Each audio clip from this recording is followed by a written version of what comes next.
नमस्कार दोस्तों, stock market studies में फिर से एक बार आपका स्वागत है। तो आज मैं दोनों स्टॉक का मतलब दोनों कंपनी का यहाँ पे Q1 का रिज़ल्ट पब्लिश किया है आज ही के दिन। तो इस Q1 के रिज़ल्ट में इस दोनों निफ्टी 50 का दो दिग्गज कंपनी का जो रिज़ल्ट पब्लिश किया है यहाँ पे, उसका पूरा डिटेल्स यहाँ पे मैं आपको डिस्कस करूँगा और कौन सा कंपनी का रिज़ल्ट कितना अच्छा और कौन सा कंपनी का रिज़ल्ट कितना ख़राब हुआ है वो भी मैं आपको यहाँ पे डिटेल्स में समझाऊंगा और फ्यूचर के लिए इस दोनों स्टॉक में आपको क्या करना चाहिए वो भी मैं यहाँ पे आपको बताऊंगा। तो वीडियो को लास्ट तक देखिए और अभी तक मेरे चैनल को सब्सक्राइब नहीं किया तो जरूर सब्सक्राइब कर लीजिए और अभी तक अपने डीमैट अकाउंट ओपन नहीं किया है तो ज़रूर अकाउंट ओपन कर लीजिए। नीचे लिंक डिस्क्रिप्शन दिया गया है, फ्री ऑफ कॉस्ट आप अकाउंट ओपन कर सकते हैं। तो चलो देखते हैं आज के दोनों स्टॉक के बारे में। तो पहला जो स्टॉक है उसके बारे में मैं आपको बता दूं, वो अल्ट्राटेक सीमेंट है। अल्ट्राटेक सीमेंट का आज ही के दिन Q1 का रिजल्ट आया है। वो देखिए रिजल्ट कितना शानदार हुआ है, आप देख ही सकते हैं। यहाँ पे देखिए दिग्गज कंपनी मतलब इकोनॉमिक्स टाइम्स आप जानते हैं, CNBC और मनी कंट्रोल, मतलब इतना दिग्गज कंपनी का आप जो न्यूज़ उन्होंने पब्लिश किया है वही यहाँ पे आप देख सकते हैं। यहाँ पे देखिए बताया गया है कि UltraTech cement Q1 result net profit zooms 109% Y मतलब year of year to raise rupees 1681 crore और बीट एस्टिमेट।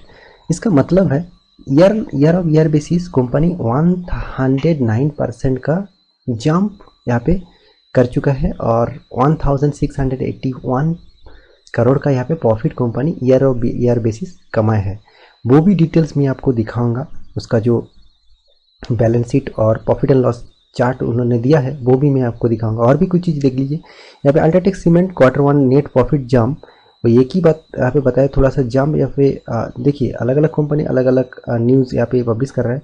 114% टू 1700 करोड़ का यहाँ पे प्रॉफिट क्या है। उसके साथ बीट एस्टीमेट, मतलब एस्टीमेट बीट करने का मतलब क्या है, देखिए कंपनी कोई भी क्वार्टर स्टार्ट होने से पहले एक एस्टीमेट कर लेते हैं। आप मान लीजिए आप कोई काम करेंगे, उसके लिए कितना रुपया लगेगा उसका पहले आप एक एस्टीमेट कर लेते हैं। तो वही कंपनी भी एस्टीमेट कर लेते हैं। तो एस्टीमेट वाइज जो एस्टीमेट किया था उसको बीट कर गया, मतलब मान लीजिए 100 करोड़ का एस्टीमेट किया था, उसको बीट कर 120 करोड़ हो गया। तो मतलब जितना अनुमान किया जा रहा था उससे ज़्यादा प्रॉफिट यहाँ पे हो चुका है। तो यही उन्होंने बताया है। तो इसका जो रिपोर्ट है मैं आपको दिखाऊंगा। यहाँ पे देखिए मैं आपको पूरा उसका बैलेंस शीट में आ गया और यहाँ पे देखिए उसका रिपोर्ट में आ गया। और यहाँ पे जो 30 जुलाई इसका रिपोर्ट आया है, मतलब आज ही के दिन 22 जुलाई में आया है और क्वार्टर बेसिस फर्स्ट क्वार्टर 30 जुलाई में ख़त्म हुआ। उसका रिपोर्ट देखिए यहाँ पे टोटल जो रेवेन्यू कंपनी जनरेट कर रहा है, यह रेवेन्यू आप देख सकते हैं। पिछला जो साल था, पिछले क्वार्टर जो था वो 14,465 करोड़ था और अभी 12,034 करोड़ का यहाँ पे टोटल इनकम हुआ है। मतलब टोटल रेवेन्यू और अदर्स इनकम से टोटल इनकम हुआ है। और आप देख ही सकते हैं यहाँ पे पिछले जो साल था, मतलब पिछले साल का जो फर्स्ट क्वार्टर था वो 7,949, मतलब आप समझ सकते हैं कितना करीबन देखा जाए 5% का, मतलब 5,000 करोड़ का यहाँ पे प्रॉफिट जनरेट हुआ है पिछले ईयर ऑफ ईयर बेसिस। तो पिछले क्वार्टर से थोड़ा सा कम हुआ है, इसके लिए स्टॉक में रिजल्ट पब्लिश होने के बाद थोड़ा सा गिरावट दिखाया, उसके बाद फिर से रिकवर कर दिया, वो भी मैं आपको दिखाऊंगा। और यहाँ पे देखिए तो नीट प्रॉफिट भी आप देख लीजिए। नीट प्रॉफिट जो हुआ है टैक्स पे करने के बाद यहाँ पे 1,774 करोड़ था, अभी इस साल इस क्वार्टर में 1,700 करोड़ में यहाँ पे प्रॉफिट देखने को मिल रहा है। और पिछले जो साल था उसका जो फर्स्ट क्वार्टर था वो 793 करोड़ था। मतलब देखा जाए, मैं पहले आपको यहाँ पे दिखा हूँ कि बताया है आपने 1681, मतलब देखा जाए 1700 करोड़ का प्रॉफिट यहाँ पे उन्होंने किया है ईयर ऑफ ईयर बेसिस। तो आप देख ही सकते हैं 1700 करोड़ का प्रॉफिट यहाँ पे पहले ही बता चुके हैं, सॉरी यहाँ पे 1700 करोड़ का प्रॉफिट यहाँ पे बता चुका है। तो आप देख ही सकते हैं। और नेट प्रॉफिट मतलब पीरियड बेसिस आपको नेट प्रॉफिट भी यहाँ पे देखने को मिलेगा। और भी कुछ यहाँ पे जानकारी चाहिए तो आप इस एस्टिमेट को आप देख सकते हैं, ठीक है। तो कंपनी का जो चार्ट पैटर्न है वो भी एक बार देख लीजिए। यहाँ पे कंपनी का जो चार्ट पैटर्न है, आज ही के दिन कंपनी 0.74% का प्रॉफिट जनरेट किया है, मतलब परसेंटेज प्रॉफिट दिया है, वो भी देखिए पहले जब न्यूज़ आया था, वो न्यूज़ आया था कब, देखा जाए 1 बजे, मतलब 1.45 PM में आपका न्यूज़ आया था। और उसके बाद कंपनी का जो रिजल्ट पिछले क्वार्टर से इस क्वार्टर में थोड़ा सा रिजल्ट ख़राब हुआ, इसलिए स्टॉक में अच्छा खासा गिरावट देखने को मिला।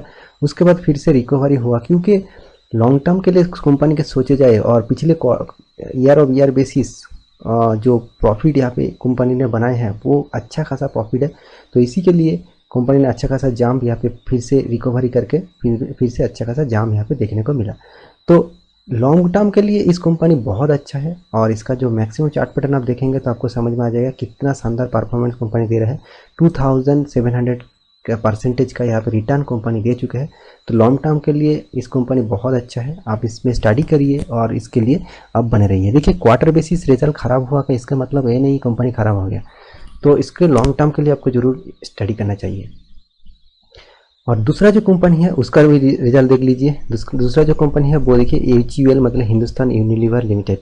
इसका भी देखिए, इसका भी प्रॉफिट रेज हुआ है, मतलब ईयर ऑफ ईयर बेसिस 10% से 10% इसका प्रॉफिट गेन हुआ है। मतलब देखा जाए 2061 करोड़ का प्रॉफिट यहाँ पे उन्होंने जनरेट किया है ईयर ऑफ ईयर बेसिस।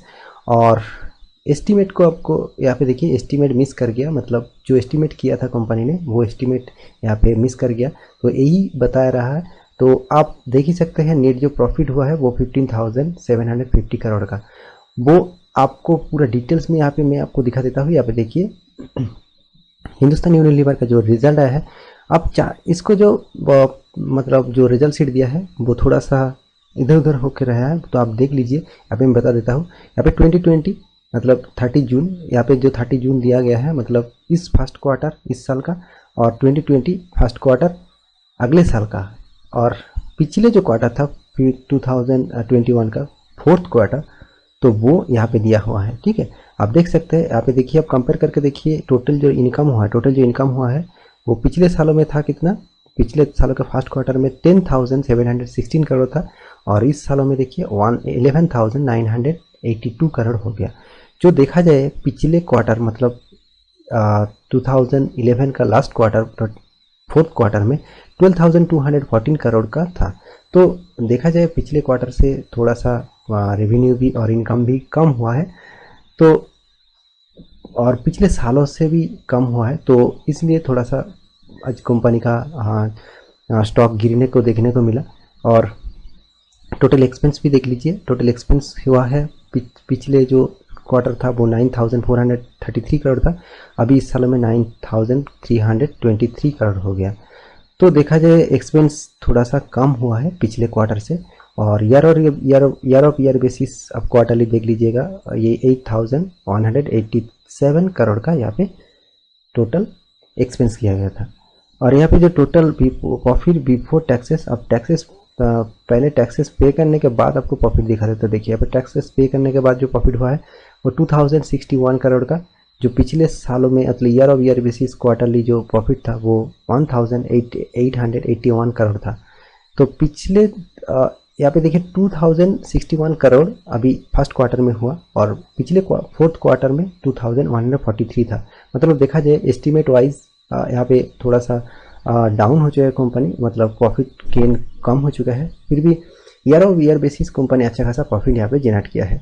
तो इसलिए इसका चार्ट पैटर्न भी एक बार आपको दिखा देते हैं। देखिए आज के दिन जब रिजल्ट पब्लिश हुआ उसके बाद देखिए रिजल्ट जो पब्लिश हुआ उसके बाद ईयर ऑफ ईयर बेसिस जब प्रॉफिट का थोड़ा सा गेन हुआ उसके लिए कंपनी थोड़ा सा अप ट्रेंड में गया। उसके बाद जो एस्टीमेट किया था वो जो डाउन हो गया, मतलब ठीक ठाक एस्टीमेट नहीं हो पाया, तो इसलिए कितना गिरावट देखने को मिल रहा है। यहाँ पर आप देख सकते हैं करीबन 2.34% का गिरावट यहाँ पे आपको देखने को मिला, 56 पॉइंट का यहाँ पे गिरावट देखने को मिला। तो देखिए एक गिरावट देखने से आपको कुछ होगा नहीं, क्योंकि आप लॉन्ग टर्म के लिए इन्वेस्ट कर रहे हैं तो आपको जरूर इसमें बने रहना चाहिए, क्योंकि ये बहुत अच्छा खासा कंपनी है। आपका चार्ट पैटर्न, लॉन्ग टर्म के चार्ट पैटर्न देखेंगे तो आपको पता चल जाएगा। देखिए यहाँ पे देखिए 1332% का यहाँ पे रिटर्न दे चुका है जब से कंपनी लिस्टिंग हुआ है।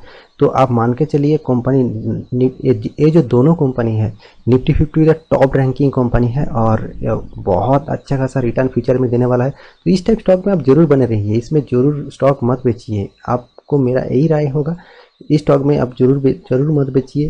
लॉन्ग टर्म के लिए सोचिए। क्वार्टर 1 के रिजल्ट खराब हो गया का इसका मतलब कंपनी खराब हो गया, ये जरूर मत सोचिए। आप लॉन्ग टर्म के लिए इसके जरूर होल्ड करिए। यही मेरा कहने का मतलब है, और बाकी आपके ऊपर राय होगा। ये कोई रिकमेंडेशन नहीं है, सिर्फ आपको स्टडी पर्पस में बता रहा हूँ। और आई होप पूरा डिटेल्स आपको जानकारी मिल चुका होगा। तो मेरे वीडियो को आपको अच्छा लगता है तो प्लीज़ लाइक करिए, दोस्तों के साथ शेयर भी करिए। मिलते हैं अगले स्टॉक लेकर, तब तक के लिए अच्छे से रहिए, अपने ख्याल रखिए। Bye bye.